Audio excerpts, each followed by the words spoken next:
Video like जरूर कर लीजिए और ऐसे वीडियो लगातार फ्री में पाने के लिए चैनल को तुरंत सब्सक्राइब कर लीजिए और बेल आइकन को जरूर टैप कर लीजिए ताकि आगे भी सारे वीडियो आपको मिलते रहे। यूट्यूब में फॉलो करते हैं तो प्लीज ये वाला फ्री टेलीग्राम चैनल जरूर ज्वाइन कर लीजिएगा। सारे नोटिफिकेशन सारे अपडेट यहीं पे आते हैं, ध्यान रखिए। यूपीपीएससी अपर प्रीलिम्स 2025 एग्जाम फाइनली कंडक्ट हो जाने के बाद 12 अक्टूबर 2025 को हमारा नया पेड बैच 2026 के लिए प्रीलिम्स के लिए शुरू हो चुका है। 2025 मुख्य परीक्षा के लिए भी शुरू हो चुका है। 2026 की अगर आप शुरुआत से तैयारी करना चाहते हैं, स्टडी फॉर सिविल सर्विसेज का फ्रेश बैच शुरू कर दिया गया आपके लिए 15 अक्टूबर 2025 से। इसमें एडमिशन लिया जा सकता है, आगे तक भी 30 तारीख तक भी एडमिशन ले सकते हैं, दीपावली बाद भी एडमिशन ले सकते हैं। 15 अक्टूबर से शुरू हुए इस बैच में हम पूरी तैयारी कराएंगे अपर प्रीलिम्स 2026 के लिए। और एक लॉन्ग टर्म पेड बैच होगा, ये फाउंडेशनल बैच इसको कहा जाता है, जिसमें आप शुरुआत से तैयारी करते हैं और जो 3 स्टेज की स्ट्रैटेजी की बात हमने की थी अपनी आंसर की में, वो यहाँ पे फॉलो कराई जाएगी। 3 स्टेज की स्ट्रैटेजी फॉलो करते हुए आप अपने को इस तरीके से तैयार करेंगे कि कट ऑफ निकालना आप सुनिश्चित कर सकते हैं। हमारे 2025 के छात्रों ने काफी अच्छे अटेम्प्ट यहाँ पर किए हैं। एक मॉडरेट लेवल के पेपर में भी स्टडी फॉर सिविल सर्विसेज का परफॉर्मेंस आप देख ही सकते हैं। अपने फ्री वाले टेलीग्राम में भी हमने शेयर कर दिया था। डायरेक्टली इस बार 134 सवाल आए हैं। आई रिपीट, आपने सही सुना, 134 प्रश्न 150 में से स्टडी फॉर सिविल सर्विसेज के स्टडी मटेरियल से, टेस्ट सीरीज से, पेड क्विज से आए हैं। यहाँ पर फ्री इनिशिएटिव मिला दें 134 हो रहे हैं, फ्री इनिशिएटिव हटा दें तो 130 के करीब आए हैं। तो 134 प्रश्न आपको स्टडी फॉर सिविल सर्विसेज के इंस्टीट्यूट से मिल जाते हैं। कट ऑफ कितना जाएगा, कभी भी जो है 100 पार नहीं करेगा cut off, moderate level paper में भी। तो आप देख सकते हैं कि अगर आप फुल एफिशिएंसी से नहीं भी सारा कुछ पढ़ाई कर पाए हमारे पेड बैच में से, अगर आप यहाँ पर 75%, 77% भी एफिशिएंसी दिखाते हैं तो आप कट ऑफ निकालना सुनिश्चित कर सकते हैं। पूरे उत्तर प्रदेश में जितने भी लोग पीसीएस की तैयारी करते हैं, कराते हैं, उनको ये बात स्पष्ट है कि पढ़ना तो स्टडी फॉर सिविल सर्विसेज से ही पड़ेगा। अगर आपको प्रीलिम्स पे सिलेक्शन लेना है, प्रीलिम्स का कट ऑफ क्लियर करना है, तो स्टडी फॉर सिविल सर्विसेज से ही आपको स्टडी करना पड़ेगा। आप जितनी जल्दी ये बात स्वीकार कर लें उतना ही आपके लिए अच्छा होगा, आपकी तैयारी के लिए अच्छा होगा। जो लोग हम पर ट्रस्ट करके आए हैं, मैं आपको आपके कॉन्फिडेंस बूस्ट के लिए मैं पीडीएफ शो कर रहा हूँ, आगे भी दिखा देंगे। 134 प्रश्न यहाँ पर आए डायरेक्टली। और 2025 का जिन लोगों ने एग्जाम दिया था वो मेंस के पेड ग्रुप को ज्वाइन कर सकते हैं। सारे प्रूफ आपके सामने दे दिए गए हैं, आप खुद पढ़िए, दूसरों को पढ़ाइए, हेटर्स को भी दिखाइए। और जितने भी लोग एस्पायर कर रहे हैं स्टडी फॉर सिविल सर्विसेज को ज्वाइन करने के लिए, स्केप्टिकल थे या फिर उन्हें ये बात नहीं पता चल रही थी कि जनरली ज्वाइन करना भी चाहिए या फिर नहीं, आप खुद ही प्रूफ देखिए, आप किसी की बात मत मानिए, आप ही प्रूफ देखिए। 2025 में अगर किसी छात्र से आपका कॉन्टैक्ट है जिसने स्टडी फॉर सिविल सर्विसेज का पेड ग्रुप लिया हो, आप उससे कॉन्टैक्ट कर सकते हैं और उससे पूछ सकते हैं कि मटेरियल जेन्युइन है कि नहीं, मतलब मटेरियल जो हमने दिया उससे जो स्क्रीनशॉट निकाला गया है वाकई मटेरियल का है कि नहीं। कई सारे लोगों ने चोरी चकारी करके पढ़ा था, तो उनको भी ये बात पता चली होगी कि study for civil services study material genuine होता है, बहुत शॉर्ट में और सबसे कम नंबर ऑफ पेजेस में, पूरे मार्केट में सबसे कम नंबर ऑफ पेजेस में, बिना ज्यादा कोई पुथन्ना दिए हुए स्टडी फॉर सिविल सर्विसेज 134 आपके सवाल सही करा सकता है, जो कट ऑफ निकालने के लिए बिल्कुल सफिशियंट है, 100% सफिशियंट है। मैं तो कहता हूँ कि हमेशा की तरह अगर आप 80% भी एफिशिएंसी दिखा दें, 100% देखिए कोई नहीं याद कर सकता है, कई सारे फैक्चुअल्स आप भूल भी सकते हैं, लेकिन अगर आपने 70-75% भी एफिशिएंसी दिखा दी हमारे साथ, तो आप अपना कट ऑफ क्लियर कर ले जाएंगे। और सिर्फ इजी क्वेश्चंस की बात नहीं है, moderate difficult level questions, current affair के सवाल आप देखिए, स्टडी फॉर सिविल सर्विसेज से किए जा सकते थे। ठीक है, तो स्टडी फॉर सिविल सर्विसेज को आपको ज्वाइन करना ही पड़ेगा, आज नहीं तो कल। तो इससे अच्छा आप अभी कर लीजिए, आप अपना समय बचाएंगे, इधर उधर के फर्जी प्लेयर्स से बचिए, यूनिकॉर्न वगैरह की बातों में मत आइए, फर्जी मुहावरों से दूर रहिए। आप जो है प्रूफ मांगिए, अगर कोई आपको क्लेम कर रहा है कि स्टडी फॉर सिविल सर्विसेज से बढ़िया करा सकता है, आप उससे यही प्रूफ मांगिए कि आपके 2025 या उससे पहले प्रीलिम्स के एग्जाम में कितने क्वेश्चन आए आपके स्टडी मटेरियल से या फिर आपके किसी भी एफर्ट से। हम तो सारे प्रूफ वगैरह यहाँ पर डॉक्यूमेंटेड देते हैं, आप यहाँ पर खुद ही देख सकते हैं। फ्री वाले टेलीग्राम में पीडीएफ अवेलेबल है, जिसको डाउट है देख ले। और जो लोग पेड ग्रुप को ज्वाइन कर चुके हैं, आप सभी को आपके मोटिवेशन के लिए, कॉन्फिडेंस बिल्डअप के लिए मैं आपको शो कर रहा हूँ। हमारे पेड बैचेस आगे तक चलते रहेंगे और बल्कि जब 60 दिवस तक बचे होते हैं हमारा क्रैश कोर्स आता है। लेकिन जितना जल्दी आप स्टडी मटेरियल को ले लेते हैं, पेड बैच में आ जाते हैं, और जितना डेली आप एफर्ट डालना शुरू कर देते हैं, तो लास्ट मोमेंट में पैनिक वाली सिचुएशन नहीं रहेगी। आप शुरुआत से बेसिक पढ़ते हुए, तैयारी करते हुए शुरू कर सकते हैं। बेसिक पढ़ने के साथ साथ आप जो है मुख्य परीक्षा का भी ग्रुप ज्वाइन कर सकते हैं, 2026 का भी हमारा चल रहा है, उसमें पढ़ते हुए आप कंप्लीट सिलेक्शन तक की तैयारी लेना सुनिश्चित कर सकते हैं, मतलब सिलेक्शन तक की तैयारी की जा सकती है। दीपावली 2025 से अगर आप शुरू करेंगे, 2026 की दीपावली तक अपने आप को मेंस तक के लिए परिपक्व पाएंगे। ये पेड बैच हमारा शुरू हुआ है, ये हर मंथ अनाउंस होता है, आप इसको ज्वाइन कर सकते हैं। सारे प्रूफ वगैरह आप खुद ही देख सकते हैं। आप देखेंगे directly study for civil services के स्टडी मटेरियल से एग्जाम में सवाल पूछ लिए जाते हैं। जो स्टेटमेंट पूछे गए हमारे स्टडी मटेरियल में ऑलरेडी ये गिवन थे, और ऐसा लगभग हर क्वेश्चन में आप देख सकते हैं। जितना रेलिवेंट होता है, जितना स्टडी फॉर सिविल सर्विसेज देता है आपको, बहुत ही मिनिमम नंबर ऑफ पेजेस में अब तो हमने कर दिया है। तो कोई बहुत मोटी मोटी किताबें भी नहीं आपको पढ़नी है। और जिन लोगों ने कहा था कि ऐसे ही सेल्फ सफिशिएंट कुछ लोग नहीं होते हैं, खुद ही समझ लें, तो उनके लिए रिकॉर्डेड वीडियो लेक्चर्स भी हम देते हैं। इवन बेसिक बुक के तक के रिकॉर्डेड वीडियो लेक्चर्स हमने अब अरेंज कर दिए हैं 2026 पेड बैच में। तो हर चीज़ के रिकॉर्डेड वीडियो लेक्चर्स भी अवेलेबल हैं। बेसिक बुक जो शुरुआत में मिलेगी उसके रिकॉर्डेड वीडियो लेक्चर आप देखिएगा। आगे जो चीज़ें मिलेगी उसके रिकॉर्डेड वीडियो लेक्चर साथ ही साथ प्रोवाइड किए जाएंगे। तो इसमें कोई दिक्कत वाली बात नहीं है, मतलब लिटरली स्पून फीडिंग है। अब बस आपको डेली बेसिस पर पढ़ते जाना है, वीडियो लेक्चर देखते जाना है। शुरुआत में बेसिक जो दिया जाएगा उसको पढ़ते जाना है, फिर सेकंड स्टेज में स्ट्रैटेजी बताई जाएगी, स्टडी फॉर सिविल सर्विसेज का एक्सटेंडेड मटेरियल मिलेगा, कई सारे जो हम नोट्स वगैरह साझा करते हैं सेकंड फेज ऑफ प्रिपरेशन में उसको पढ़ना पड़ेगा। फिर टेस्ट सीरीज होती है आपकी, पेड क्विज शुरू हो चुकी है, उसमें कई सारे सवाल ऑलरेडी हो रहे हैं, तो उससे आप एग्जाम में सही कर पाते हैं सवाल। जो लोग पेड ग्रुप में आ चुके हैं, यही आपका स्ट्रैटेजी वीडियो है, यही पहला वीडियो हम आपको देते हैं ओरिएंटेशन वाला। स्ट्रैटेजी वीडियो में वो सारी चीज़ें क्लियर कर दी जाती हैं कि फर्स्ट स्टेज ऑफ प्रिपरेशन में एटलीस्ट आपको क्या स्टडी करना है। तो इसी स्ट्रैटेजी वीडियो में बने रहिए और सारी बातों को ध्यान से सुनते समझते हुए चलिए। ये ग्रुप सभी लोग ले सकते हैं। मैं आपको बताऊं, प्रतिदिन आपको 6-7 घंटे यहाँ पे लिखा है, लेकिन शुरुआत में तो इतना नहीं देना है। शुरुआत में 4, 4.5, 5 घंटे भी सफिशिएंट होंगे। जो लोग वर्किंग प्रोफेशनल्स हैं वो भी अपने काम के बाद समय निकाल सकते हैं 4, 4.5 घंटे का। हाउसवाइफ्स भी समय निकाल सकती हैं, और जो रेगुलर स्टूडेंट्स हैं उनको तो लाभ मिलेगा ही। ठीक है, जो नए लोग हैं, खासकर जो नए नए तैयारी में उतरे हैं, उनके लिए ग्रुप स्पेशली फोकस किया गया है। और कुछ ऐसे भी लोग जिनका कह सकते हैं बेसिक नहीं कवर है। कई सारे लोग तैयारी में कूद जाते हैं, इधर उधर का मार्केट का मटेरियल ले जाते हैं, लेकिन कई बार जो है वो फॉल्स होप में जाते हैं कि उनका प्रीलिम्स हो जाएगा। नहीं हो पाता अनफॉर्चुनेटली। क्यों नहीं हो पा रहा है? क्योंकि बेसिक्स नहीं क्लियर है। कई सारे लोगों का प्रीलिम्स हुआ लेकिन वो मेंस में कुछ नहीं लिख पा रहे हैं। कई सारे लोगों की ये क्वेरी आती है कि सर प्रीलिम्स तो पास कर लिए, लेकिन आंसर राइटिंग कर रहे हैं तो कुछ मैटर ही नहीं मिल रहा है, कुछ समझ में नहीं आ रहा है क्या लिखें उस आंसर में, कैसे आगे बढ़ें। तो ऐसी समस्या तब आती है जब आपके बेसिक कवर नहीं होते हैं। बेसिक आच्छादित किए बिना आप जो है कूद जाते हैं परीक्षा में, फिर आप अपने आप को क्लूलेस महसूस करते हैं। तो एकदम बेसिक बुक से आगे बढ़ते हुए यहाँ पर आपको पूरी स्ट्रैटेजी बताएंगे। सबसे पहले स्टडी फॉर सिविल सर्विसेज के 2026 पेड ग्रुप के फीचर्स डिस्कस कर लेते हैं, फिर आगे हम लोग मूव करेंगे मेन स्ट्रैटेजी पर।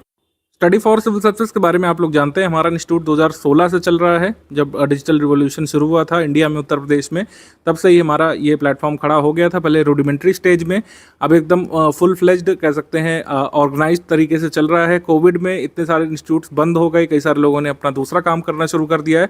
स्टडी फॉर सिविल सर्विस वहीं पर खड़ा है और अपने लक्ष्य के साथ कि ज़्यादा से ज़्यादा लोगों का सिलेक्शन हो। जो लक्ष्य 2016 में हमने शुरू किया था डिसाइड करके कि इस लक्ष्य के साथ आगे बढ़ना है इंस्टीट्यूट को, वही लक्ष्य अब भी है। हमने अपने तरीकों में परिवर्तन किया है, अपने आप को अपग्रेड किया, अपने इक्विपमेंट्स को अपग्रेड किया, अपने साथियों को नई स्किल सिखाई है, और नए नए जो चैलेंजेस जो हमको फेस कर रहे हैं यूपीपीएससी के द्वारा जो पेपर बनाए जाएंगे, वो हमारे लिए एक तरीके से चैलेंज होता है।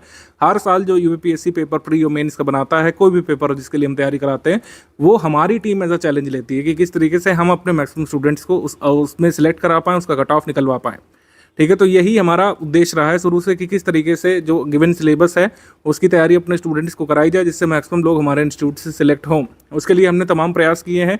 शुरुआत में छोटे स्तर पे होता था, लेकिन अब लगातार इतने सारे स्टूडेंट्स जुड़ते गए, आप लोगों ने विश्वास दिखाया, हमने लगातार मेहनत की, जिससे आपके विश्वास पर हम खरे भी उतर सकें। तमाम लोग सिलेक्ट हो चुके हैं। सिलेक्शन लेने वाले जो प्रीलिम्स के छात्र हैं उनकी संख्या अब लाखों में पहुंच चुकी है। मेंस वाले हज़ारों लोग सिलेक्ट हो चुके हैं। कई सारे लोगों के तो आपने वीडियोस और उनका अनुभव भी सुना होगा हमारे अन्य चैनल्स पर। ठीक है, ये ऐसे ही संभव नहीं हुआ। हमने साल दर साल अपने तरीकों में परिवर्तन किया। इस साल भी अमूलचूल परिवर्तन किया गया है, वो अभी आगे आपको बताएंगे। लेकिन स्टडी फॉर सिविल सर्विसेज जिस भी कोर्स के लिए एडमिशन लेता है, जिस भी कोर्स के लिए कुल मिलाकर हम ओपनिंग मतलब करते हैं, जिस भी कोर्स के लिए एडमिशन लेकर के छात्रों को इनरोल करते हैं, हमारा उद्देश्य रहता है कि मैक्सिमम छात्र सिलेक्ट हों। सभी नहीं हो सकते हैं क्योंकि इतनी तो सीटें भी नहीं कभी होती हैं, लेकिन मैक्सिमम लोग हमारे इंस्टीट्यूट से सिलेक्ट हों, और ऐसा होता रहा है। लगातार सिलेक्शन रेशियो हमारा अपग्रेड हुआ है, जबकि नंबर ऑफ वैकेंसी आप देख रहे होंगे कम होती जा रही हैं।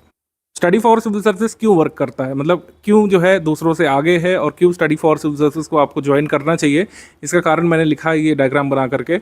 सारी चीज़ें सबसे पहली बात एक जगह पर मिल जाती है। एक जगह पर का मतलब है कि आपने टेलीग्राम ग्रुप हमारा ज्वाइन किया, बस आपको ये करना है कि जो भी यहाँ पे दिया जाएगा, जैसे अभी हम बेसिक स्ट्रैटेजी बताएंगे, कुछ दिनों बाद इसी ग्रुप में आगे की स्ट्रैटेजी बताएंगे, किस तरीके से प्रीलिम्स के लिए मूव करना है, कैसे कैसे बेसिक बुक खत्म करने के बाद आपके टेस्ट वगैरह होंगे, बेसिक बुक्स के बाद आपके बेसिक टेस्ट होंगे, उसके बाद एडवांस लेवल की जो सामग्री दी जाएगी आगे उसके टेस्ट होंगे, पेड क्विज कैसे होगी, लगातार करंट अफेयर मिलता जाता है। आपको किसी चीज़ के लिए बाहर वेट करने की ज़रूरत नहीं पड़ती है कि फ़लाँ मैगज़ीन छपेगी तो हम पढ़ेंगे। जैसे कई सारे लोग जो गाइड हैं वो क्या करते हैं कि दूसरे मटेरियल को बता देते हैं कि जब ये मैगज़ीन छपे तो आप ये पढ़ लेना, जब ये वाली बुक आए तो ये पढ़ लेना।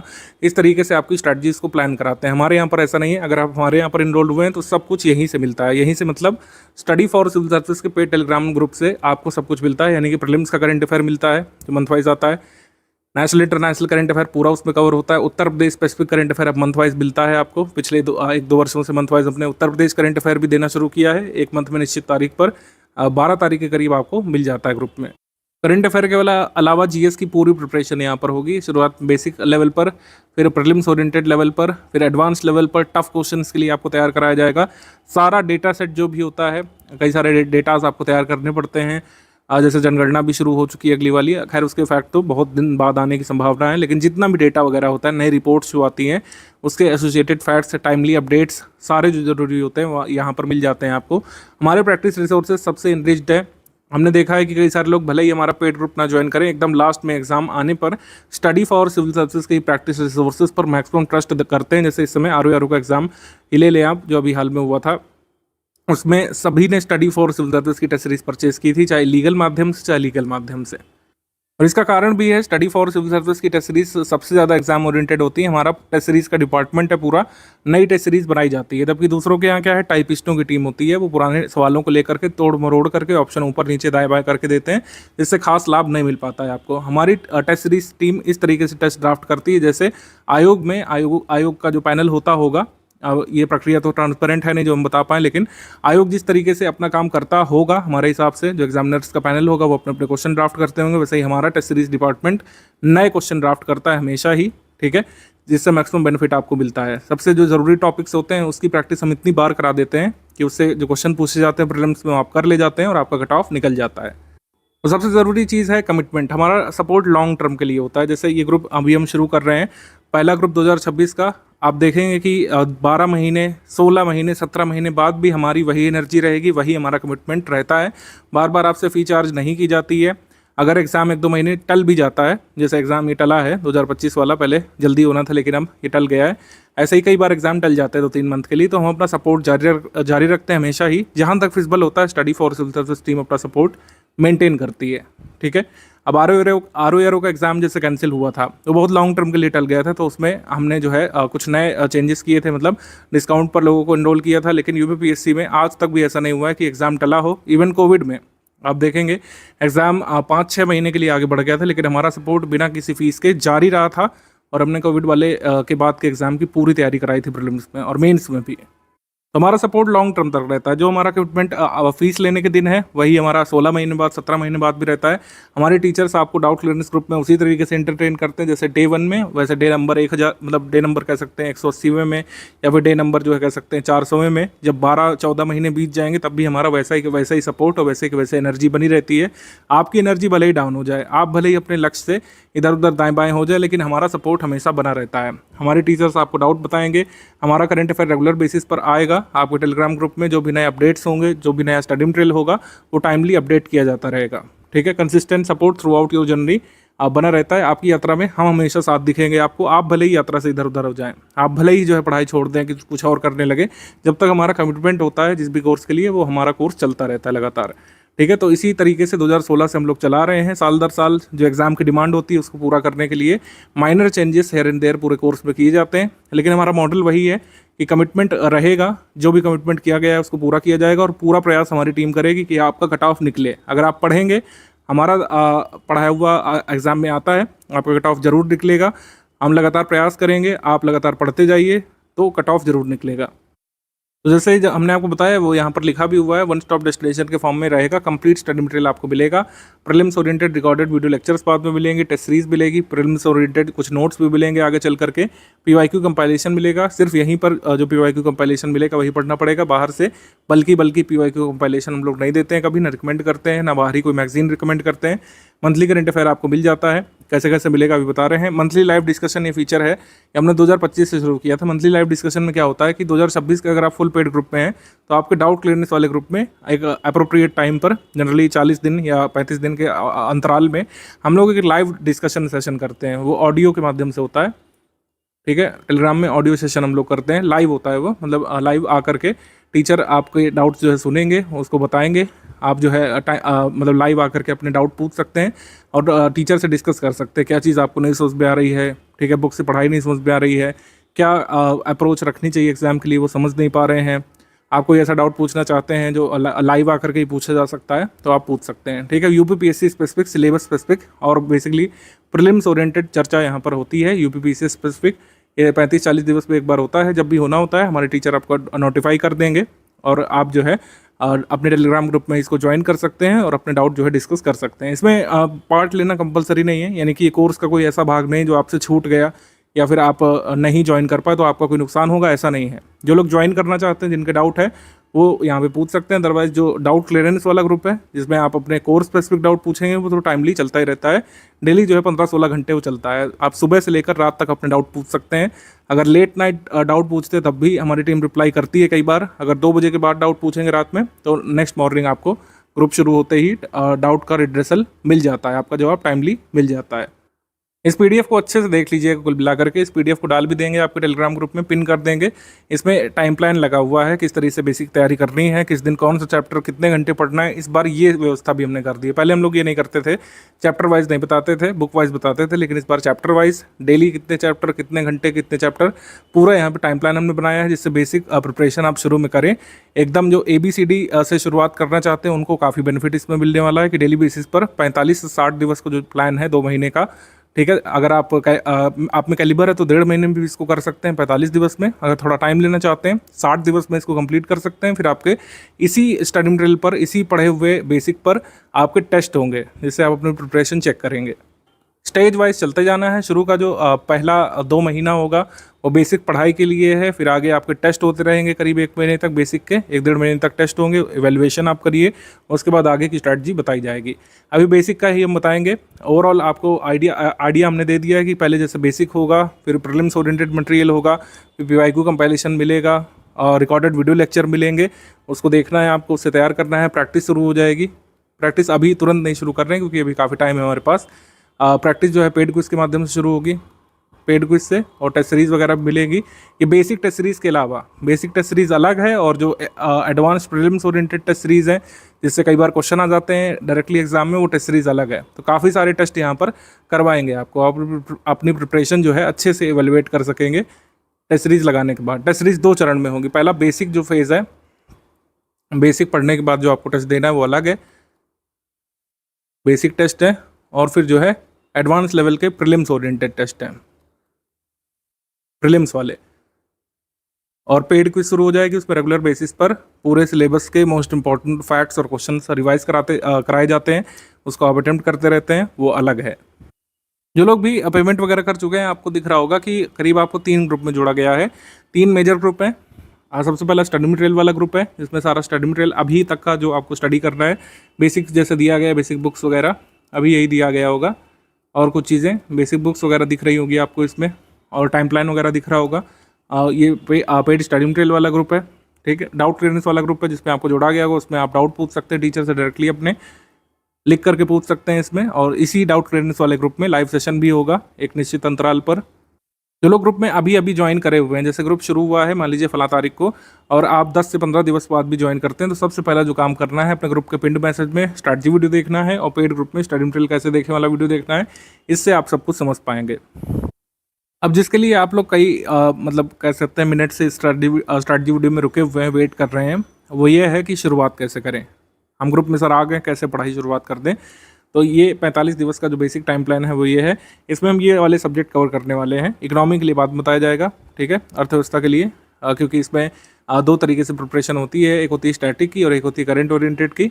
इसका बता दिया जाएगा बाद में। शुरुआत में जो बेसिक बड़े सब्जेक्ट हैं जिससे ज़्यादा क्वेश्चन आपके एग्जाम में आते हैं, जैसे इतिहास में भी ancient history, medieval history, modern history, ठीक है, पॉलिटी, राज्य व्यवस्था, भूगोल, ठीक है, भूगोल में जिसमें इंडियन ज्योग्राफी भी शामिल है, वर्ल्ड ज्योग्राफी भी शामिल है, मानव भूगोल, इकोनॉमिक ज्योग्राफी भी शामिल है, और फिर सामान्य विज्ञान। ये बड़े जो सब्जेक्ट हैं, एनवायरनमेंट भी ले लीजिए इसमें, ठीक है। तो ये बड़े सब्जेक्ट कंप्लीट करना जरूरी है। अब छोटे सब्जेक्ट, जैसे कुछ लोग पूछे तो कौन होते हैं भाई, छोटे सब्जेक्ट हम लोग मानते हैं, जैसे यूपी जीके, ये छोटा सब्जेक्ट हो गया।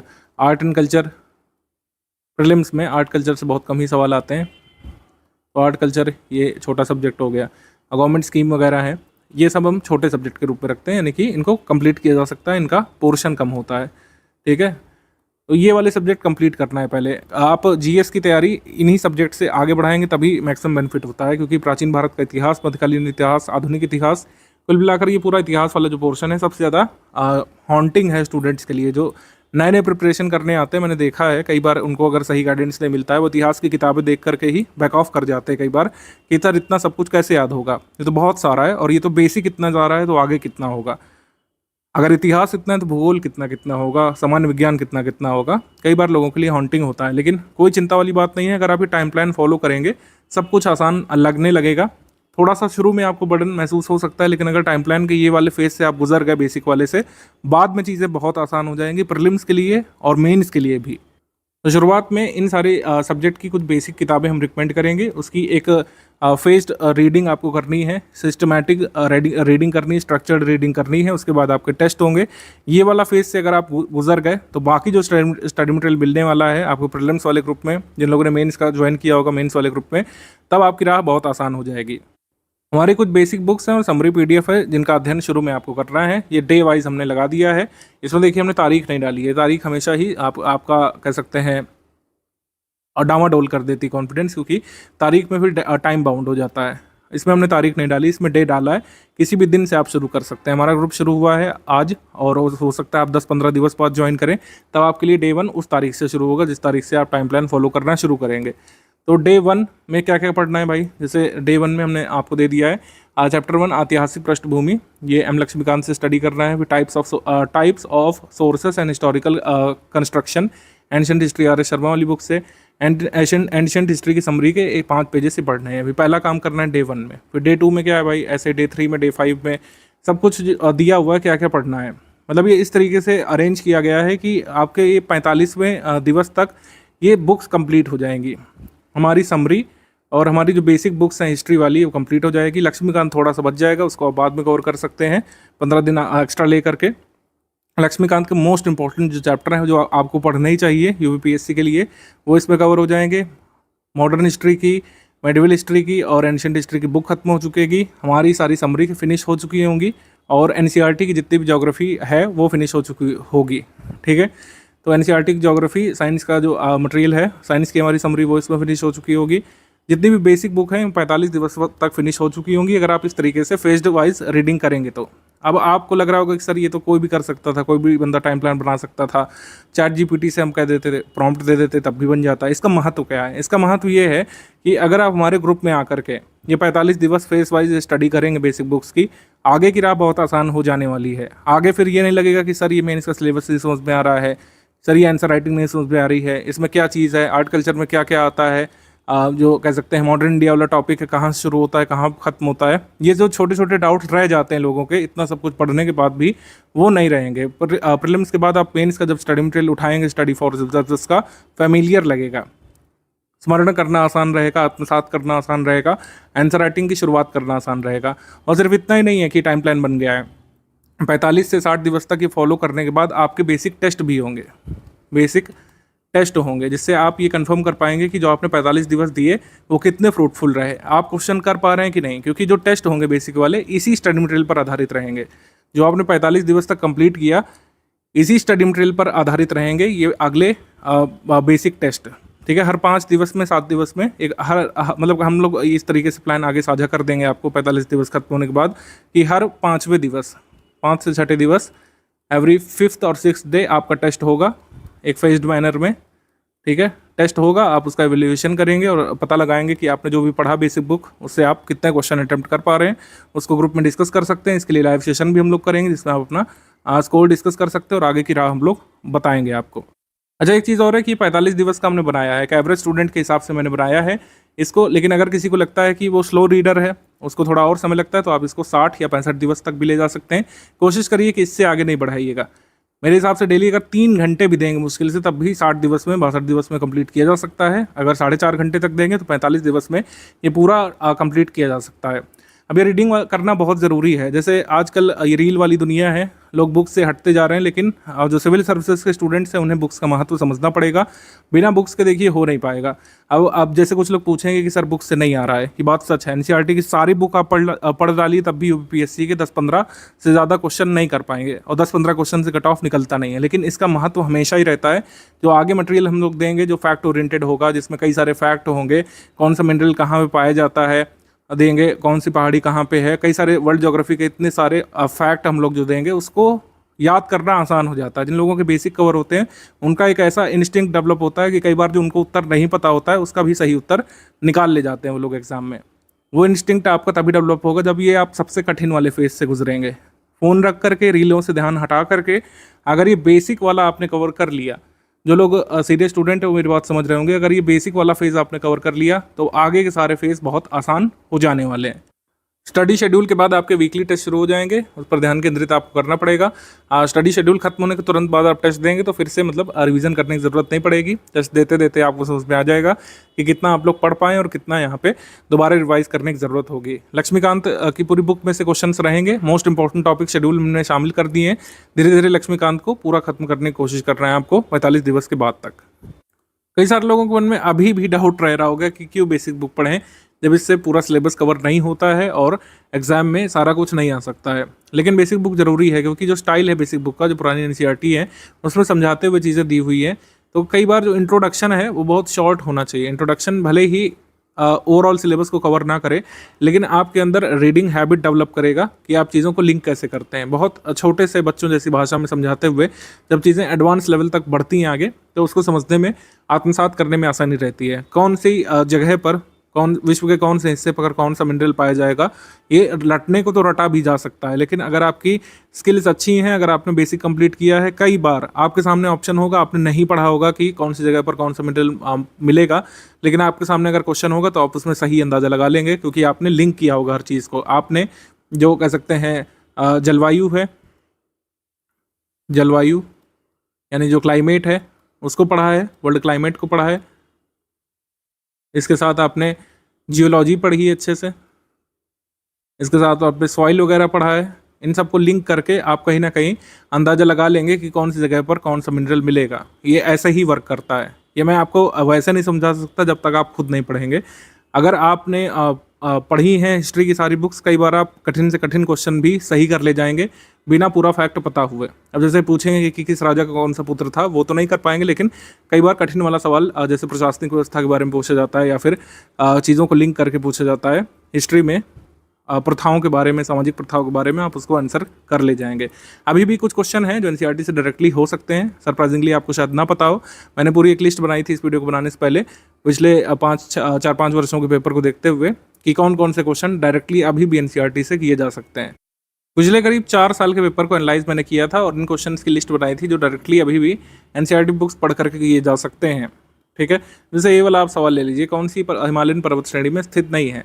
तो अगर आपको सिर्फ ये पता होता कि ऐसे नाम वाले पर्वत ज़्यादातर जो है ये साउथ इंडिया में है, या फिर हम लोग कह सकते हैं सतपुड़ा के नीचे ही मिलेंगे, ऐसे नाम वाले पर्वत सतपुड़ा के नीचे मिलेंगे। हमसे पूछा है हिमालयन पर्वत श्रृंखला श्रेणी में कौन कौन शामिल हैं, तो अगर आपने ये 2 एलिमिनेट कर लिए तो ये 2 आंसर आप कर सकते थे। इसका आंसर डी वाला आप निकाल सकते थे। ऐसे ही कई सारे प्रश्न हैं। ये वाले देखिए, ये तो डायरेक्टली एनसीईआरटी के फैक्ट पे आधारित है। पहला वाला, भारत छठा सबसे बड़ा देश है, कितना एरिया कवर करता है, पूरी तरीके से ट्रॉपिक जोन में आता है कि नहीं आता है। ये वाले क्वेश्चन डायरेक्टली एनसीईआरटी से किए जा सकते थे। ये वाला रक्त में ब्लू बेबी सिंड्रोम किससे होता है, या डायरेक्टली गिवन है।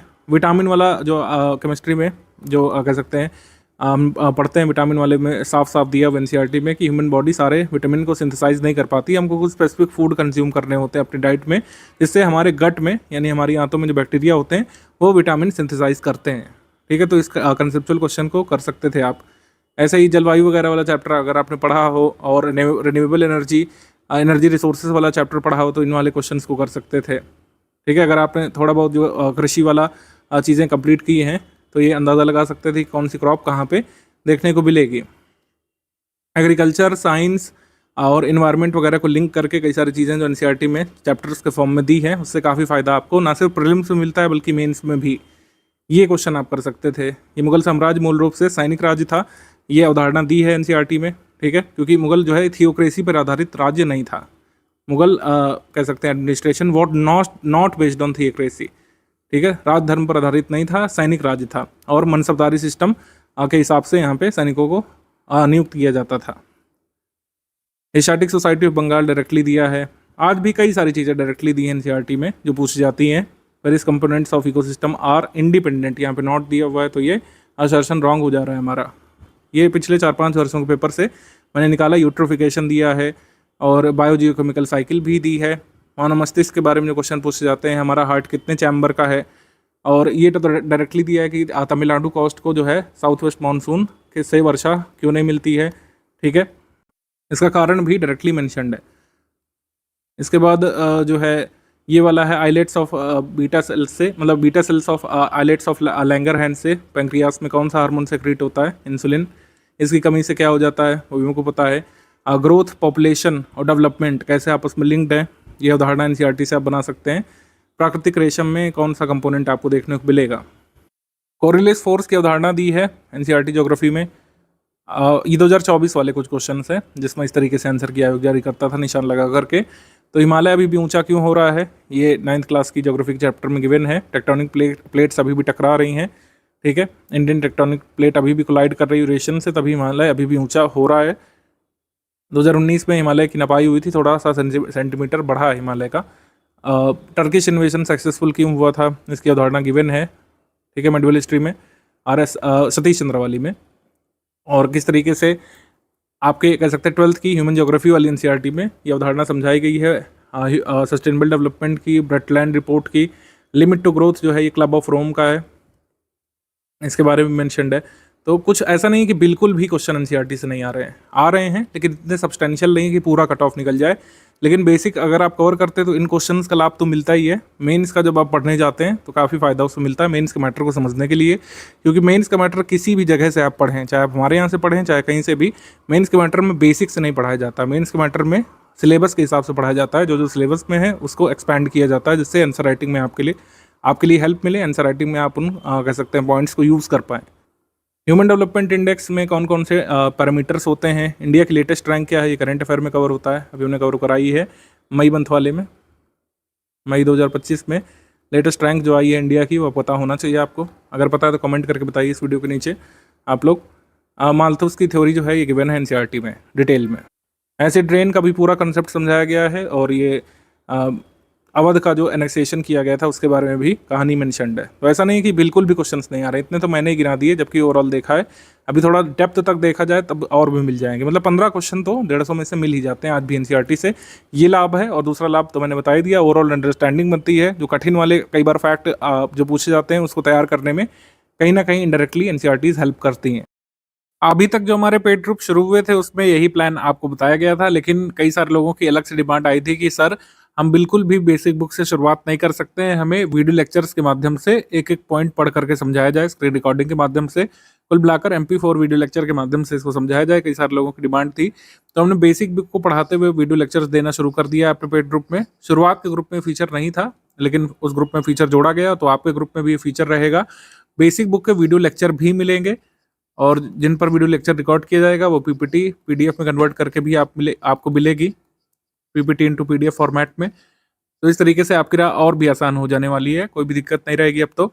लक्ष्मीकांत समझने में जिन लोगों को दिक्कत है, तो पॉलिटी के लिए जो है अभी शुरुआत में बेसिक हम लोग देंगे आपको। पॉलिटी लक्ष्मीकांत पढ़ने से पहले आपको पॉलिटी NCERT के वीडियो लेक्चर मिल जाएंगे, उसको पढ़ने के बाद, उससे समझने के बाद पॉलिटी लक्ष्मीकांत और भी आसान हो जाएगी। भले ही 45 दिवस में आप पूरा ना कर पाएँ, लेकिन अगर पहले वीडियो लेक्चर से आएंगे, वीडियो लेक्चर पढ़ते हुए आएंगे, बेसिक से पढ़ते हुए, तब बेसिक बुक की रीडिंग आसान हो जाएगी, लक्ष्मीकांत की रीडिंग आसान हो जाएगी।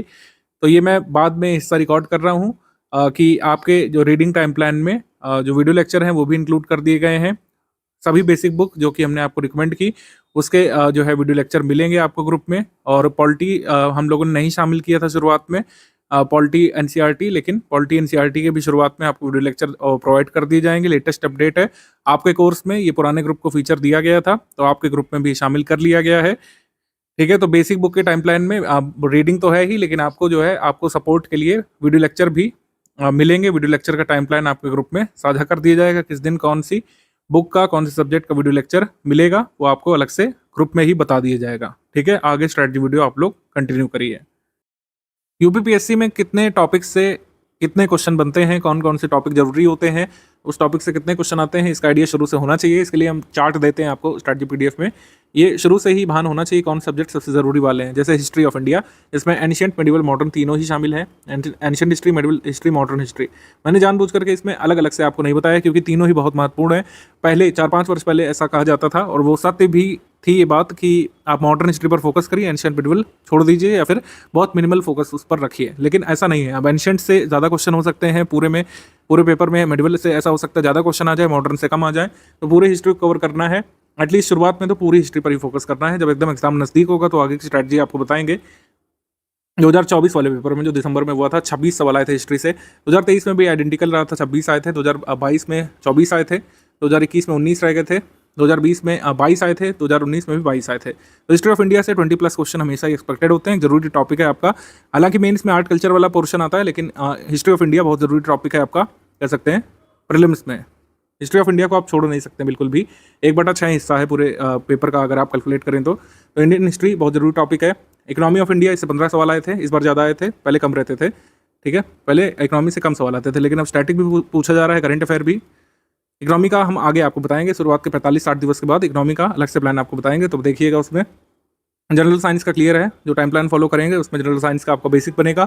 बाद में जो बेसिक मटेरियल के बाद जो प्रीलिम्स ओरिएंटेड मिलेगा, उससे आप ये क्वेश्चन कंप्लीट कर ले जाते हैं। 24 आए थे, 19 आए थे पहले, 22, 24 इस तरीके से आते हैं। इंडियन पॉलिटी से अब 20+ क्वेश्चन आने लग रहे हैं, पहले कम आते थे। 20+ क्वेश्चन जो इंडियन पॉलिटी से रहते ही रहते हैं, तो ये बहुत इंपॉर्टेंट टॉपिक अब बन चुका है।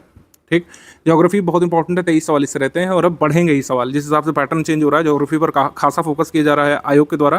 पहले देखिए 16, 17 रहते थे, लेकिन अब जो है 23 सवाल, 25 तक भी हो सकते हैं आपके प्रीलिम्स में। मतलब 2025 वाले में आपके प्रीलिम्स में 25 तक भी हो सकते हैं। 26 वाले में एनवायरमेंट इकोलॉजी से 6 प्रश्न आए थे, कभी कभी 12-13 तक भी आ जाते हैं, तो ये एक जरूरी टॉपिक है। कम जरूरी वाले टॉपिक कौन से भाई? Uttar Pradesh current affair, Uttar Pradesh GK, miscellaneous कम क्वेश्चन आए थे, लेकिन मिसलेनियस भी एक इंपॉर्टेंट टॉपिक है, पास्ट में इससे काफ़ी पूछा गया है। तो मिसलेनियस आगे मिलेगा, इसके लिए बिल्कुल टेंशन नहीं लेना है। मिसलेनियस बहुत लेटेस्ट वाला हम लोग देते हैं, बहुत कम पेजेस पे होता है, वो आगे मिलेगा। अभी बेसिक पर फोकस करना है, और करंट अफेयर पर शुरुआत से फोकस बनाना है, क्योंकि सबसे बड़ा पोर्शन तो यही है। अगर आप देखें पूरे पेपर का सबसे बड़ा पोर्शन यही है। अगर इसमें आप इकोनॉमी करंट अफेयर भी शामिल कर लें, तो इकोनॉमी करंट अफेयर शामिल करके ये 35 हो जाता है पूरा। यहाँ पे इकोनॉमी करंट अफेयर शामिल कर लें तो 33 हो जाएगा, यहाँ पे शामिल कर लें तो 36 हो जाएगा। इकोनॉमी करंट अफेयर और जो नेशनल इंटरनेशनल करंट अफेयर है, उत्तर प्रदेश करंट अफेयर को भी शामिल कर लें, तो पूरे पेपर में 40 सवाल तो इसी से आते हैं। कैसे कवर होगा ये हमने आपको जीएस वाले के लिए तो बता दिया बेसिक, कि जैसे जैसे टाइम प्लान है वैसे वैसे फॉलो करना है 45 से 60 दिवस तक। उसके बाद बेसिक टेस्ट देना है। जीएस के लिए तो सॉर्टेड है। अब करंट अफेयर कैसे कैसे करना है, कैसे कैसे कराया जाएगा ग्रुप में, इसको देख लेते हैं। करंट अफेयर कैसे कैसे मिलेगा? करंट अफेयर आपको डेली बेसिस पर भी मिलेगा। जो लोग हमारे 6500 वाले ग्रुप में, 9000 वाले ग्रुप में आए हैं, मतलब आप टोटल स्टडी मटेरियल वाले ग्रुप में आए हैं और फुल पेड ग्रुप में आए हैं, तो डेली करंट अफेयर मिलेगा। मंथ वाइज करंट अफेयर भी मिलेगा, उत्तर प्रदेश करंट अफेयर भी मिलेगा। ठीक है, जो लोग केवल स्टडी मटेरियल वाले ग्रुप में आए हैं, कह सकते हैं 4000 वाले में, उनको शायद जो है डेली बेसिस पर करंट अफेयर ना मिल करके डेली का मंथली कंपाइल करके मिलेगा। जो भी आपके कोर्स की डिटेल है उसमें देख लीजिएगा। मतलब जो लोग फुल पेड ग्रुप में हैं उनको डेली करंट अफेयर मिलेगा, मंथली करंट अफेयर मिलेगा, डेली का मंथली कंपाइल करके मिलेगा मेन स्पेसिफिक के लिए, और उत्तर प्रदेश करंट अफेयर भी मिलेगा। मतलब टोटल करंट अफेयर यहीं से मिल जाएगा, आपको कहीं से कुछ भी पढ़ने की जरूरत नहीं पड़ेगी। ये बात सच है, कुछ लोग रिपेंड करते हैं कि आपको पेपर खुद से पढ़ना चाहिए, लेकिन यूपीपीएससी की ऐसी अभी कोई डिमांड नहीं है कि आपको खुद से न्यूज़पेपर एनालिसिस करना चाहिए। जो लोग यूपीएससी की तैयारी करते हैं वो लोग अपने न्यूज़पेपर वाला अपने हिसाब से देख सकते हैं। इसके लिए अलग से न्यूज़पेपर पढ़ने की जरूरत नहीं पड़ेगी। कुछ लोग हिंदी न्यूज़पेपर रिकमेंड करते हैं कुछ लोगों को, उसको भी अवॉइड करिए। फोकस करिए कि आपको जो डेली करंट अफेयर मिलेगा स्टडी फॉर सिविल सर्विस का, उसको आप कंप्लीट कर लें। मेरे हिसाब से शुरुआत में 50 मिनट, फिर धीरे धीरे करके आप 25-22 मिनट तक लाइएगा अपनी टाइम ड्यूरेशन को, कि इतने में आपको डेली करंट अफेयर कंप्लीट कर लेना है। डेली करंट अफेयर को याद नहीं करना है, ध्यान रखिएगा। जैसे न्यूज़पेपर को हम लोग याद नहीं रखते हैं, याद करना हमारा औचित्य नहीं होता है, जानकारी इकट्ठा करना औचित्य होता है। डेली न्यूज़पेपर को पढ़ने का उद्देश्य जो होता है, वैसा ही उद्देश्य आपको हमारा डेली करंट अफेयर पढ़ते समय रखना है, कि आपको याद नहीं करना है, आपको बस अंडरस्टैंडिंग बनानी है, आपको बस खुद को इन्फॉर्म्ड रखना है। तो डेली करंट अफेयर और मंथली करंट अफेयर में अंतर क्या होता है, इसको पहले से एक बार कवर कर लेते हैं। मंथली करंट अफेयर में 2 प्रकार के पीडीएफ हम लोग देते हैं। एक मंथली करंट अफेयर होता है जिसमें सेक्शनल करंट अफेयर और एमसीक्यू होता है, यही सबसे जरूरी वाली पीडीएफ होती है जो आपको स्किप नहीं करना है। मंथ वाइज ये वाली तो करना ही है, क्योंकि प्रीलिम्स में जो क्वेश्चन आएंगे आपके करंट अफेयर वाले, वो इस पीडीएफ से डायरेक्टली सॉल्व होते हैं। उसका स्क्रीनशॉट वगैरह भी हम लोग दिखाते हैं एग्जाम के बाद। यही वो पीडीएफ है जिसमें नेशनल इंटरनेशनल हम लोग कवर करते हैं, पहले सेक्शन वाइज और फिर इसके कुछ एमसीक्यू होते हैं। इसके अलावा टॉप 500 हम लोग क्वेश्चन देते हैं, इससे आप प्रैक्टिस कर सकते हैं। मंथली करंट अफेयर पढ़ने के बाद इससे प्रैक्टिस कर सकते हैं, ठीक है। तो ये 2 पीडीएफ देते हैं, प्रधानता यहाँ पर इसी की रहेगी। जो प्राइमरी पीडीएफ जो आपको स्टडी करनी है, जो फंडामेंटल आपको स्टडी करना ही करना है, वो ये है, ये मैंडेटरी है इसको स्टडी करना। ये टॉप 500 वाला आपके पास समय है, अगर आपको लगता है कि रिवाइज करना चाहते हैं तो इसको पढ़ सकते हैं। ये मैंडेटरी नहीं है। 500 वाला ये कॉम्प्लीमेंट्री है, मैंडेटरी नहीं है। अगर आपको रिवाइज करना है, आपको लग रहा है कि मंथली करंट अफेयर पढ़ने के बाद हमको और प्रैक्टिस करने की जरूरत है, तो आप इससे कर सकते हैं। लेकिन जो मैंडेटरी है, जो कंपलसरी है, वो ये वाली है, मंथली करंट अफेयर पढ़ना प्रीलिम्स के लिए कंपलसरी है। ये कंपलसरी पीडीएफ है। डेली करंट अफेयर और मंथली करंट अफेयर में क्या अंतर होता है, इसको एक बार अच्छे से हम लोग डिकोड कर लेते हैं, जिससे आगे परेशानी होगी नहीं। कई सारे लोगों के मन में डाउट रहता है। डेली करंट अफेयर की जो पीडीएफ है 14-16 पेजेस में डेली बेसिस पर आती है। जैसे न्यूज़पेपर आता है आपके पास, न्यूज़पेपर में कई सारे घटनाक्रम होते हैं, खेल घटनाक्रम भी होता है और बॉलीवुड से भी जुड़ा पेज रहता है, जो आपके लिए कभी भी जरूरी होता नहीं है। मतलब बॉलीवुड की एक आधी खबरें, अवार्ड वगैरह शो को छोड़ करके कुछ जरूरी नहीं होता हमारे एग्जाम के लिए। तो डेली करंट अफेयर का उद्देश्य यही है कि आपको गैर जरूरी चीज़ों से बचा करके कुछ ऐसी चीज़ दी जाए जो प्रोडक्टिव हो, ओवरऑल आपकी प्रिपरेशन में हेल्प करे और डिस्ट्रैक्टिव भी ना हो, ठीक है। मतलब डिस्ट्रैक्ट भी ना करे इधर उधर की न्यूज़ से।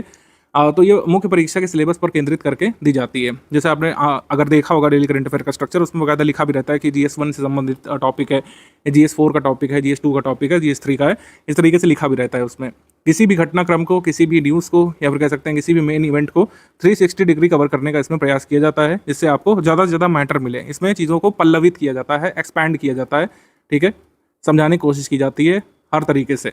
तो मैटर थोड़ा सा ज़्यादा हो सकता है। डेली बेसिस पर आता है 14-16 पेज, और इसमें मुख्य परीक्षा में उत्तर लेखन जब आपको करना होता है, इससे हेल्प मिलती है, क्योंकि डेली बेसिस पर आपके पास कुछ ना कुछ मैटर होता है लिखने के लिए। आपके पास कई सारे पॉइंट्स होते हैं, हर चीज़ का प्रो एंड कॉन्स उसमें डिस्कस किया जाता है। भविष्य के सरोकार करके एक वो हेडिंग होती है, जिसमें बताया जाता है आगे क्या हो सकता है और स्टूडेंट को क्या क्या ध्यान रखना चाहिए। इसको आपको लर्न नहीं करना होता है। सबसे ज़रूरी बात यह है कि डेली बेसिस पर इतना करंट अफेयर आएगा, आप कभी भी याद नहीं कर पाएंगे। एक दिन का पूरा नहीं रट पाएंगे, वो तो महीने भर चलता रहेगा। संडे को नहीं आता है डेली करंट अफेयर में, संडे ऑफ रहता है। संडे को जरूरी इवेंट होता है, तो उसको मंडे को हम लोग कवर करते हैं। संडे को करंट अफेयर नहीं आता है, ध्यान रखिएगा। तो संडे को हॉलीडे रहता है आपका। मुख्य परीक्षा में इसमें फ़ायदा मिलता है, प्रीलिम्स परीक्षा में भी इसकी महत्ता है, लेकिन कम है, ठीक है। तो ये daily current affair mains focus ज़्यादा होता है, इसमें मेंस पे ज़्यादा हेल्प मिलती है आपको, प्रीलिम्स में कम हेल्प मिलती है, और इसको लर्न नहीं करना होता है। ये मुख्य बिंदु हो गए। मंथली करंट अफेयर डिफर कैसे करता है? मंथली करंट अफेयर का स्ट्रक्चर ही बिल्कुल अलग है। आपने देखा होगा शुरुआत में कुछ टेबल्स बनी रहती है, उसमें कुछ न्यूज़ लिखी है, और फिर बाद में कुछ MCQ है। पूरी तरीके से प्रीलिम्स में जैसे क्वेश्चन आयोग पूछता है, उसी फॉर्मेट में हम बनाने का प्रयास करते हैं। इसमें कोशिश की जाती है कि कम से कम शब्दों में पूरे मंथ का हम लोग कवर कर लें। आपने देखा होगा नंबर ऑफ पेजेस कम से कम रखने का प्रयास किया जाता है, फॉन्ट भी छोटे रखे जाते हैं, क्योंकि कहीं ना कहीं आगे जाकर के आपको मल्टीपल टाइम्स इसका रिवीजन करना पड़ेगा। करंट अफेयर में प्रत्यक्ष तौर पर फायदा मिलता है। देखिए हमने लिख भी दिया, डायरेक्टली आपको फायदा मिलता है। डायरेक्टली कैसे डायरेक्टली फायदा मिलता है? जैसे एग्जाम में मान लीजिए पूछ लिया कि G20 समिट जो हुई, उसमें अध्यक्षता किस राष्ट्र ने की। मल्टीपल स्टेटमेंट वाला सवाल आ गया, उसमें एक स्टेटमेंट में पूछ लिया कि अध्यक्षता किस राष्ट्र ने की, तो उसमें हमारे करंट अफेयर की PDF पे लिखा रहता है ऑलरेडी कि अध्यक्षता किसने की, उस समिट की थीम क्या थी, यानी मुख्य विषय क्या था, समिट में कोई इंपॉर्टेंट निर्णय लिया गया, G20 में क्या किसी नए सदस्य को जोड़ लिया गया, या फिर कोई इवेंट हुआ जरूरी वाला, और अगर भारत ने उसमें पार्टिसिपेट किया तो भारत की तरफ से गया कौन था, भारत ने क्या कोई नई अनाउंसमेंट की उसके बारे में, कोई नया क्या कह सकते हैं चार्टर वगैरह जारी किया गया, या फिर जो विजन डॉक्यूमेंट है उसमें कोई नई अनाउंसमेंट की गई है, ये सब चीज़ें। डिक्लेरेशन का नाम क्या है जो कह सकते हैं समिट में अनाउंस की गई। वो ऐसे कई सारे फैक्ट जो मेमोराइज भी करने पड़ सकते हैं डायरेक्टली। जैसे जब G20 की अध्यक्षता भारत को मिली थी, तब उसमें उस साल कई सारे फैक्ट थे जो G20 के बारे में आपको मेमोराइज करने पड़े थे।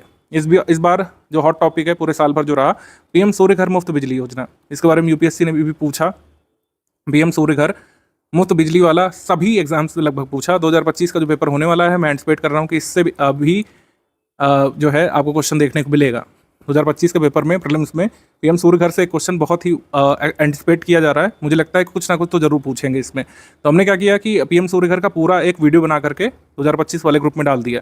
तो मंथली करंट अफेयर में क्या होता है कि कोई भी बहुत ज़रूरी इवेंट होता है तो उसके जितने भी फैक्ट हो सकते हैं जरूरी वाले, जैसे नेशनल पार्क 107वां नंबर का आ गया है, तो उसके जितने भी जरूरी फैक्ट हैं उस मंथ के मंथली करंट अफेयर में डाल दिए गए हैं। जिस मंथ नया नेशनल पार्क क्रिएट हुआ, नई वाइल्ड लाइफ सेंचुरी कोई क्रिएट हुई, नई रामसर साइट जो है डिक्लेयर हुई, जैसे इस बार जून में नई रामसर साइट डिक्लेयर हुई है, तो जून मंथ के करंट अफेयर में 2025 में सारी डिटेल उस रामसर साइट के बारे में और जितना भी प्रीलिम्स से पूछा जा सकता है वो उसमें कवर करा दिया जाता है।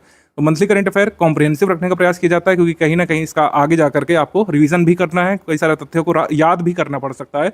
इसी वजह से इसको ब्रीफ रखा जाता है, इसको सक्सिनेट रखा जाता है, इसको ब्रीफ रखा जाता है, सक्सिनेट रखा जाता है, ल्यूसिड रखा जाता है। वहीं ये डेली वाले को हम लोग एक्सपैंड करने का प्रयास करते हैं।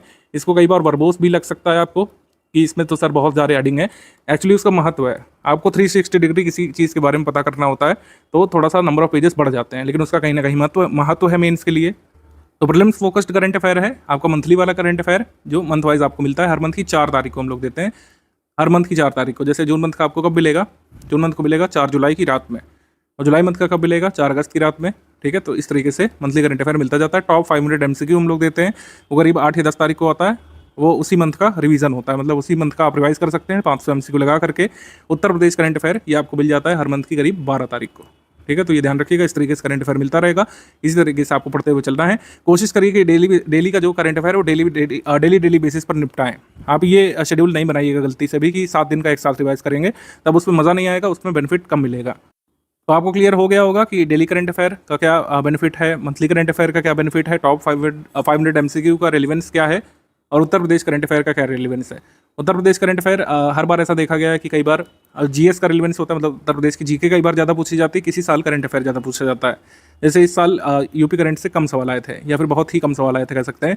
2025 वाले में ऐसा हो सकता है 4-5 प्रश्न आ जाए, तो एक एग्जाम में 4-5 प्रश्न अगर आप सही निकालना चाहते हैं तो उत्तर प्रदेश करंट अफेयर को लगातार फॉलो करना चाहिए मंथ वाइज। और अगर नहीं भी आता है, मान लीजिए कि आपको नहीं भी आता है सवाल प्रीलिम्स में उत्तर प्रदेश करंट अफेयर से नहीं मिलता है, तो मेंस में जो GS 5 और 6 पेपर है उसके लिए हेल्प करता है। कई सारे फैक्ट आपको इसमें मिल जाते हैं GS पेपर 5 और 6 के लिए, क्योंकि यूपी स्पेशल तो पढ़ना ही डिटेल में GS 5 और 6 में, तो उससे अभी आप अपडेटेड रहते हैं उत्तर प्रदेश करंट अफेयर से। पेड क्विज की जानकारी बाद में दी जाएगी, क्योंकि अभी बेसिक आपको कंप्लीट करना है, तुरंत ही सारी चीज़ें नहीं शुरुआत करेंगे, अदरवाइज आप लोग पैनिक मोड पे चले जाते हैं। और ये बात सही भी है कि पहले पढ़ाई फिर प्रैक्टिस, यही सही तरीका है। अभी आप जो है पढ़ाई करिए, आप डेली जो है आपको 4.5 घंटे करीब निकालने पड़ सकते हैं। सब कुछ अगर धीरे धीरे स्लोली भी अगर करेंगे तो, और अगर आप प्रो हैं तो 3 घंटे में भी हो जाएगा। अगर आप बीच बीच में ब्रेक लेते हैं, हफ्ते में ब्रेक हो जाते हैं आपके, तब भी 5 घंटे में ये टारगेट कंप्लीट किया जा सकता है। उसके बाद जो है बेसिक टेस्ट आपके होंगे, फिर इवैल्यूएशन होगा, और आगे की जानकारी हम आपको देंगे कैसे कैसे क्या क्या करना है। करंट अफेयर जैसे कुछ लोग पूछेंगे किस मंथ से किस मंथ तक का करना है, तो देखिए अभी क्लैरिटी नहीं है। जिस मंथ से आपको ग्रुप में दिया जा चुका है उस मंथ से आप लोग करना शुरू कर लीजिए मंथली वाला, उसके पहले का भी करने की जरूरत नहीं पड़ेगी। ठीक है, अभी काफ़ी टाइम है हमारे पास। और करंट अफेयर आइडली 1 वर्ष का तैयार किया जाता है, एग्जाम डेट से 1 साल या 13 महीने पहले तक का करंट अफेयर तैयार करना सफिशिएंट होता है। इसमें आपके 95 से 99% का सवाल कवर हो जाते हैं हमेशा ही, तो 1 साल का ही करना है। तो क्यों इतना पहले से बर्डन लें आप, क्योंकि कई सारी चीज़ें बदल जाएंगी इस साल के। अगर आप पद्मश्री पद्म विभूषण तैयार करेंगे तो ऐसा हो सकता है 2026 में बदल जाए, बिल्कुल बदलेगा। नए अवार्डीज आ जाएंगे, नए अवार्ड आ जाते हैं, नए इंडेक्स आ जाते हैं, तो कई सारी चीज़ें बदल जाती हैं। तो जिस मंथ से दिया जा चुका है उस मंथ से शुरू कर लीजिए आप लोग, उत्तर प्रदेश का भी मंथली और नेशनल इंटरनेशनल का भी मंथली। जिस मंथ से दिया जा चुका है उस मंथ से आप लोग शुरू कर लीजिए। अल्टीमेट गोल देखिए ये है, जो प्रीलिम्स ग्रुप में आए हैं उनका अल्टीमेट गोल अपनी PDF में नाम देखना है। अपनी PDF मतलब जो रिजल्ट की PDF आएगी प्रीलिम्स के बाद, उसमें अपना नाम आपको पाना है। अल्टीमेट गोल यही है, इसी वजह से इतना पैसा, इतना धन खर्च करके, इतना जो है आपको मेहनत भी करनी है आगे काफ़ी दिन तक, तो उसका परिणाम आपको हासिल करना ही है। परिणाम क्या हासिल करना है भाई? Cut off. कट ऑफ क्या है भाई? कट ऑफ 2018 से यहाँ पे दिया हुआ है, क्योंकि 2018 के बाद से पैटर्न बदला है। ठीक है, 2023 में कट ऑफ कितना गया था? 2023 में 94 क्वेश्चंस पर कट ऑफ गया था। इस बार पोस्ट बहुत कम थी 2023 वाले में, अगर आप देखें पोस्ट काफ़ी कम थी, तो इस वजह से कट ऑफ गया था। 2024 में थोड़ी सी ज़्यादा है, नंबर ऑफ पोस्ट का थोड़ा सा फर्क पड़ता ही है हमेशा। एग्जीक्यूटिव पोस्ट कम होने की वजह से कट ऑफ यहाँ पर 125 मार्क्स का गया था, लेकिन अगर नॉर्मली 400, 500, 600 पोस्ट जब भी होती हैं जिस साल, उस साल इतना ही कट ऑफ जाता है। 111 मार्क्स कट ऑफ गया था 2022 वाले में, यानी 83.28 क्वेश्चन आप सही करके मेंस की टिकट पा सकते थे। 2021 में 115 कट ऑफ गया था, 86.25 क्वेश्चंस, और 2020 में कट ऑफ गया था 82.5 क्वेश्चंस। 2019 में 87.75 क्वेश्चंस और 117 कट ऑफ गया था यहाँ पे। ठीक है, 2018 में काफ़ी इजी पेपर आया था, नंबर ऑफ पोस्ट भी काफ़ी ज़्यादा थी, 126 मार्क्स कट ऑफ गया था। ठीक, ये कट ऑफ रहा है, और इससे आप क्या कह सकते हैं, डिराइव कर सकते हैं। इससे डिराइव करेंगे आप कि 82 से 95 सवाल सही करने मात्र से कट ऑफ क्लियर हो जाएगा। लेकिन कैच क्या है? नेगेटिव मार्किंग है यहाँ पे। नेगेटिव मार्किंग 1/3 की है। नेगेटिव मार्किंग का इफेक्ट हटाने के बाद 82 से 95 सवाल अगर आप सही करते हैं तो आपको कट ऑफ निकल जाएगा। पढ़ाई करते समय टारगेट हमेशा ट्रिपल डिजिट के लिए करना है कि कम से कम 100 जो क्वेश्चंस हैं आप सही निकालें। 150 में से 100 सही क्वेश्चंस निकालने के लिए लगे रहना एग्जाम के दिन तक। बाकी एग्जाम के दिन तो डिसाइड होगा कि आप कितना तक पहुँच पा रहे हैं और क्या आइडियली कट ऑफ उस साल होना चाहिए। नेगेटिव मार्किंग का इफेक्ट हटा करके 100 क्वेश्चन यानी कि ट्रिपल डिजिट तक पहुंचना आपका उद्देश्य होगा, लेकिन धीरे धीरे पहुंचेंगे। अभी से कट ऑफ के बारे में टेंशन लेना या फिर मार्क्स वगैरह का कैलकुलेट करना समझदारी नहीं है। अभी तो आप बेसिक पर हैं, जितना बेसिक मजबूत करेंगे आगे की राह उतनी आसान होती जाएगी, ये ध्यान रखिए। टॉपिक वाइज वेटेज से हमको पता चलता है कि फर्स्ट प्रायोरिटी करंट अफेयर की भी होनी चाहिए, क्योंकि करंट अफेयर में जैसे हमने आपको बताया 40 तक सवाल आ सकते हैं उत्तर प्रदेश करंट अफेयर को मिला करके, इकोनॉमी करंट अफेयर को मिला करके। हिस्ट्री फिर सेकंड प्रायोरिटी यहाँ पे होनी चाहिए, क्योंकि हिस्ट्री ऐसा टॉपिक है जिसमें अगर आप ज़्यादा क्वेश्चन से निकालते हैं तो दूसरों से आगे निकल जाते हैं, ठीक है। जनरल साइंस थर्ड प्रायोरिटी है, फिर इंडियन पॉलिटी है, फिर जो है ज्योग्राफी है, ठीक है। ज्योग्राफी काफ़ी बड़ा टॉपिक भी है, जिसका बेसिक नहीं कवर होता तो उनको दो सब्जेक्ट में काफ़ी दिक्कत होती है, एक हिस्ट्री ऑफ इंडिया और एक ज्योग्राफी। तो इस वजह से इन दोनों पर काफ़ी फोकस किया गया है कि इनकी बेसिक बुक आप जरूर कंप्लीट करें टाइमली, जिससे आगे की राह आसान रहे। ये हमारा ग्रुप जो है टेलीग्राम पर चलने वाला है, कोई स्पेसिफिक वेबसाइट या पोर्टल नहीं है। टेलीग्राम पर ही ऑपरेट करने का निर्णय स्टडी फॉर सिविल सर्विस ने हमेशा से लिया था, क्योंकि सबसे स्टेबल ऐप है अभी तक का, ठीक है। व्हाट्सएप इतना स्टेबल नहीं जितना टेलीग्राम है, कोई भी मैसेजिंग ऐप उतना स्टेबल नहीं जितना कि टेलीग्राम है, उतने फीचर्स भी प्रोवाइड नहीं कराता है free of cost. Telegram free of cost version में भी काफ़ी सारे फीचर्स अवेलेबल हैं और उसका लाभ लीजिए आप लोग, जैसे लाइव सेशन का और जो PDF साइज़ का 2 GB तक का आप डेटा डाउनलोड कर सकते हैं एक फाइल में। तो काफ़ी स्टेबल अपडेट ऐप है, इसमें ज़्यादा क्रैशेस इसमें नहीं होते हैं, लेकिन अब यूज़र बढ़ते जा रहे हैं तो कई बार ऐप में दिक्कतें आती हैं। उस दिक्कतों का सामना कैसे करना है और परेशान नहीं होना है, इसके बारे में भी लिख दिया है। कई बार आपका ग्रुप लोड नहीं होता है तो आप लोग जो है हमारी टीम को फ़ोन करने लगते हैं। इसको करने के बजाय ये कुछ स्टेप्स आप पहले कर लिया करिए, ट्रबल शूट कर लिया करिए। पहले इंटरनेट कनेक्शन अपना चेक करिए, एरोप्लेन मोड में डाल करके फिर जो है डेटा ऑन करिए, कई बार इससे सही हो जाता है। कई बार डिवाइस को रिस्टार्ट करने से सही हो जाता है। कई बार जो कैश मेमोरी है उसको हटाना पड़ता है। कई बार स्टोरेज बहुत ज़्यादा भर जाता है आपका टेलीग्राम में, तो स्लो चलने लगता है या फिर लोड होने में देर लगाता है। तो क्या करना है, टेलीग्राम सेटिंग पे जाना है, डेटा एंड स्टोरेज सेटिंग पे जाना है, ठीक है। स्टोरेज डेटा पर जाना है, उसमें कैश मेमोरी पूरी क्लीन कर लेना है। ऐसे होगा क्या कि जो भी आप स्टोर किए होंगे अपने मोबाइल में वो हट जाएगा, आपको दोबारा डाउनलोड करने का ऑप्शन आएगा, लेकिन दोबारा डाउनलोड करने के बाद कोई दिक्कत नहीं होती है। कई बार टेलीग्राम को अनइंस्टॉल भी करना पड़ सकता है, क्योंकि कई बार बग आ जाता है उसमें। बग कैसे हटेगा, जब आप पूरा उसको हटा देंगे ऐप को और फिर उसको इंस्टॉल करेंगे। कई सारे लोग पूछते हैं कि सर क्या अनइंस्टॉल करने से पूरा हमारा डेटा चला जाएगा? ऐसा नहीं होता है। आप अनइंस्टॉल करके फिर से इंस्टॉल करिए, जिस नंबर से आपने रजिस्टर किया है हमारे टेलीग्राम ग्रुप में, उसी से फिर लॉगिन कर लीजिए, सारा डेटा वापस आ जाता है। कोशिश करें कि टेलीग्राम को प्ले स्टोर से या फिर अपने एप्पल के ऐप स्टोर से, आईपैड के ऐप स्टोर से लेटेस्ट वर्जन में अपडेट रखें, जिससे आगे कोई दिक्कत ना हो। CSAT के लिए अभी स्टडी मटेरियल हमने नहीं दिया है। CSAT का कंप्लीट स्टडी मटेरियल और टॉपिक वाइज जो प्रीवियस ईयर पेपर है वो अभी हम बाद में देंगे। GS के लिए भी प्रीवियस ईयर पेपर हम कुछ दिन बाद आपको साझा करेंगे, सब कुछ कंपाइल करके। अभी जो है आपको बेसिक पर फोकस करना है। बेसिक पर फोकस करने के बाद आपको बेसिक टेस्ट देने हैं। बेसिक टेस्ट के बाद exam oriented test, prelims oriented test भी होंगे आगे, उसका डिटेल आपको मिलेगा बाद में। प्रीवियस ईयर क्वेश्चन का जो कंपाइलेशन है वो स्टडी फॉर सिविल सर्विस आपको ग्रुप में देगा, और वो कब से पढ़ना है हम बता देंगे, उस हिसाब से आप लोग चालू करिएगा। और जो मार्केट में जो PYQ कंपाइलेशन मिल रही है उनसे कतई दूर रहिएगा, रहना है आपको। खासकर अपने एग्जाम की इनिशियल प्रिपरेशन में कतई उससे दूर रहिएगा। अगर आप ग्रेजुएट हुए हैं और आपको कोई ये फलाने किताबें सजेस्ट कर रहा है कि PYQ कंपाइलेशन आप ले आइए मोटे मोटे, उससे पढ़ डालिए। गलती करेंगे आप लोग निश्चित तौर पर, कभी भी आपके बेसिक मजबूत होंगे नहीं और मेंस में खासी दिक्कत आने वाली है। ये मोटे मोटे PYQ कंपाइलेशन 2016 में या फिर 2014 या उससे पहले रेलिवेंट होते थे, जब मेंस का पेपर भी ऑब्जेक्टिव होता था। अब इसका महत्व नहीं रह गया है। PYQ किस तरीके से पढ़ना चाहिए और कौन कौन से मिथक या मिथ एसोसिएटेड है PYQ से, उसको क्लियर कर लेते हैं यहाँ पे शॉर्ट में। मैं यहाँ पर किसी को डिफेम करने के लिए या फिर किसी की स्ट्रैटेजी को कह सकते हैं नीचा दिखाने के लिए नहीं आया हूं, या फिर हमें ये नहीं कहना है कि हमारी स्ट्रैटेजी सर्वश्रेष्ठ है, लेकिन लॉजिक के साथ यहाँ पर समझते हैं कि PYQ कंपाइलेशन क्यों नहीं पढ़ना चाहिए। PYQ हमें सिलेबस को समझने में हेल्प करता है, ये सही बात है। PYQ हमेशा ही देखना चाहिए। जैसे हमने आपको कुछ PYQ दिखाए थे कि कैसे NCERT हेल्प करती है सॉल्व करने में हमारे पेपर को, PYQ के माध्यम से मैं आपको समझा पाया। PYQ कई बार हेल्प करते हैं सिलेबस को समझने में, क्योंकि सिलेबस जो है UPPSC का आधे पेज में लिख करके आयोग देता है, उससे कई बार चीज़ें नहीं अंडरस्टैंड कर पाते हैं आप लोग। ये बात सच है कि PYQ से हमें काफ़ी कुछ अंदाजा पड़ जाता है कि क्या पूछा जाएगा, कौन कौन से टॉपिक्स जरूरी हैं। जैसे पॉवर्टी वाला टॉपिक जरूरी है, हमको PYQ से अंदाज़ा लग जाता है। PYQ से हमें ये पता चलता है कि किस विषय में किस हद तक प्रश्न बन सकते हैं, किस विषय से कितने प्रश्न बन रहे हैं, किस हद तक कितनी डेप्थ तक प्रश्न बन रहे हैं, कि अगर आयोग जो है हिमालय से पूछेगा तो क्या क्या तक पूछ सकता है, हिमालय के कितने अंदर आयोग पूछ सकता है, ठीक है। डेक्कन प्लेट्यू जो है उसमें कितने तथ्य पूछ सकता है, या फिर हिस्ट्री ऑफ इंडिया है, मुगल प्रशासन से क्या क्या किस हद तक पूछ सकता है, कितनी गहराई तक सवाल बन सकते हैं, ये हमको भान हो जाता है। और PYQ से बढ़िया कोई समझा नहीं सकता है। सबसे जो मिथ है एसोसिएटेड कि 10 साल के PYQ कंप्लीट कर लो, सिलेबस कंप्लीट, इससे बड़ा मिथ कोई नहीं है। इससे तो बिल्कुल दूर रहना है आपको, अदरवाइज आपकी प्रिपरेशन बहुत लंबी चलने वाली है। बिना कोई जो है कह सकते हैं परिणाम लाए बहुत लंबे समय तक प्रिपरेशन कर सकते हैं आप, अगर आप इस मिथ को फॉलो करेंगे कि PYQ कंप्लीट कर लो पिछले 10-20 साल के। PYQ से ये सब लाभ मिलते हैं, लेकिन PYQ से आप कंप्लीट नहीं कर पाएंगे सिलेबस। PYQ के सोल्यूशन और एक्सप्लेनेशन वाली जो बुक्स आती हैं उसको कंप्लीट करने से सिलेबस कंप्लीट होता है, ऐसा नहीं होता है कभी, और कभी हुआ नहीं है। PYQ से मिलते जुलते सवाल आ जाते हैं, ये लाई ऑफ द सेंचुरी है। PYQ से इंस्पायर्ड सवाल होते हैं लेकिन बहुत कम होते हैं, और PYQ से आजकल जो सवाल बन भी रहे हैं वो काफ़ी टफ लेवल के बन रहे हैं। मतलब 5-6 PYQ को मिला करके सवाल बन रहा है, जिससे कुछ लाभ ज़्यादा नहीं होता है। PYQ बहुत सारे रिपीट होते हैं, ऐसा नहीं है। ठीक है, बेसिक कॉन्सेप्ट रिपीट होते हैं, पीवाईक्यू नहीं रिपीट होते हैं ज़्यादा, ये ध्यान रखिएगा। यूपीपीएससी 2026 के ग्रुप में जो लोग आए हैं, तो इसका मतलब है काफ़ी आप एंथुसियास्टिक हैं एग्जाम को क्लियर करने को लेकर के, कि आपने इतना लॉन्ग टर्म बैच ज्वाइन किया है। लेकिन ज़रूरी है कि कंसिस्टेंसी आपकी बनी रहे। पहले दिवस तक जो उत्साह रहता है वो डे नंबर 300 तक या डे नंबर 600 तक भी बना रहे तो अच्छा रहता है, तभी आपको लाभ मिलता है। कंसिस्टेंसी बहुत ज़रूरी है, निरंतरता बहुत ज़्यादा ज़रूरी है एग्जाम क्लियर करने के लिए, यूपीपीएससी जैसे एग्जाम को क्लियर करने के लिए, जिसका सिलेबस काफ़ी बड़ा है। आपको पेशेंस भी बनाए रखना पड़ेगा। कई बार लोगों की आस छूट जाती है कि अरे सर बहुत टाइम लग रहा है, ऐसा कैसे होगा, कई सारे सवाल गलत होंगे, पढ़ने के बाद भी टेस्ट सीरीज में सवाल गलत निकलेंगे। आपको पेशेंस बनाए रखना है, हार्डवर्क करते रहना है, कंसिस्टेंसी बनाए रखनी है और बिलीफ अपने ऊपर रखना है, फोकस करते हुए कि हम जो पढ़ रहे हैं सही दिशा में काम कर रहे हैं, चीज़ें सुधरेंगी धीरे धीरे।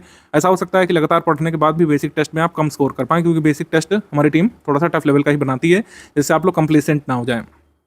तो ये नहीं सोचना है कि हमारे बहुत कम नंबर आ रहे हैं। अगर आप 50, 55, 60% भी स्कोर करेंगे टेस्ट में, तो इसका मतलब है कि आपकी पढ़ाई सही दिशा में रही है और उसी हिसाब से आगे बढ़ते जाना है। कुछ लोग यहाँ पे सवाल करते हैं कि सर लंबे समय तक रिटेन करने के लिए हम क्या कुछ स्ट्रैटेजी अपना सकते हैं। तो मैं हमेशा कहता हूँ कि आप अपने हिसाब से स्ट्रैटेजी बनाइए। कुछ लोगों के लिए नोट मेकिंग वर्क करता है।